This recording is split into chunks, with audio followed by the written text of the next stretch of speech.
இந்த Insta YouTube வந்ததுக்கப்புறம் இதை பண்ணணும் அதை பண்ணணும் அப்படின்றாங்க. எங்களுக்கு அதெல்லாம் தெரியாது. எனக்கு சின்ன வயசுலேருந்து எங்கள் அம்மா சொல்லி கொடுத்தது கார்த்திகை தீபத்துக்கு மார்னிங்லேருந்து ஈவினிங் 6 மணி வரைக்கும் சாப்பிடாம ஃபாஸ்டிங் இருக்கும். ஃபஸ்ட்டு சொல்லி கொடுத்தது அது. காலையில் எழுந்து குளிக்கணும், அதுக்கப்புறம் ஃபாஸ்டிங் இருக்கும். அந்த ஃபாஸ்டிங்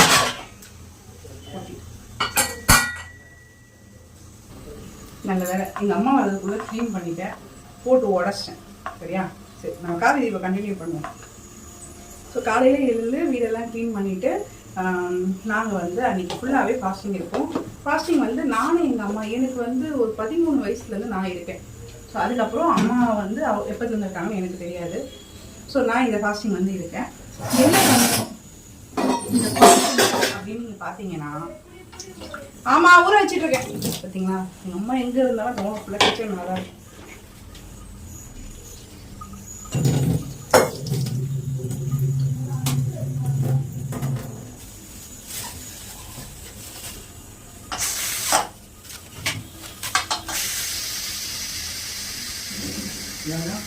எங்கே இருந்தாலும் எங்கள் அம்மா கவனம் ஃபுல்லாக கிச்சனில் தான் இருக்கும். என்ன பண்ணுறாங்க, ஏது பண்ணுவேன். இன்னைக்கு ஃபுல் குக்கிங் நான் தான் அப்படின்னு சொல்லியிருக்கேன்.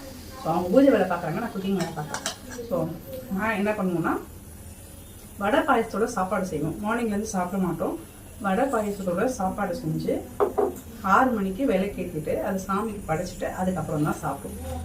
இதுதான் எங்கள் வீட்டில் இருக்கிற கார்த்திகை தீபம். ஸோ இந்த டைம் என்னோட மெனு அப்படி பார்த்தீங்கன்னா,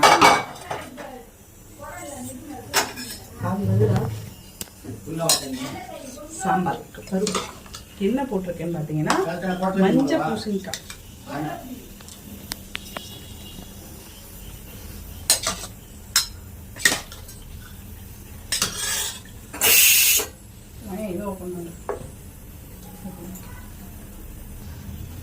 மஞ்சள் பூசணிக்காய் போட்டு பருப்பை வேக வச்சுட்டு மாங்காய், இப்போ வந்து முருங்கைக்காய் சீசன் இல்லை சொன்னாங்க, பட் இருந்தாலும் வாசனைக்காக ஒரு முருங்கைக்காய் வாங்கியிருக்கேன். ஸோ மாங்காய், முருங்கைக்காய், கத்திரிக்காய் சாம்பார் எனக்கு ரொம்ப பிடிக்கும். அண்ட் மஞ்சள் பூசணிக்காய் வந்து ஹோட்டல் டேஸ்ட் எனக்கு சாம்பார் இருக்கும்ன்றக்காக வீட்டில் மஞ்சள் பூசணிக்காய் இருந்தது, அதனால போட்டு வச்சுருக்கேன். ஸோ இன்னைக்கு மெனு சொல்லட்டுமா? ரைஸ், கத்திரிக்காய், முருங்கைக்காய், மாங்காய் சாம்பார், உருளைக்கிழங்கு பட்டாணி வறுவல், கோஸ் பொரியல், கருப்பு கவனி அரிசி பாயாசம், மெதுவடை, அப்புறம் அவ்வளோதான். ஸோ இதுதான் இன்னையோட மெனு. ஸோ இந்த மெனுவை குக் பண்ணிவிட்டு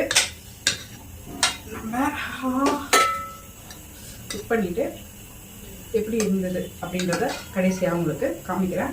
ஏன்னா ஃபுல் வீடியோ எடுக்கிறதுக்கு தான் எனக்கு டைம் கிடையாது, இங்கே ஆளும் கிடையாது. அதனால் இப்போ இது மட்டும் எடுத்துருக்கேன். பாய். அப்புறம் முடிஞ்சிச்சு எடுக்க வேண்டிய வேண்டியலாம் பண்ணிலாம் வந்தாதான்.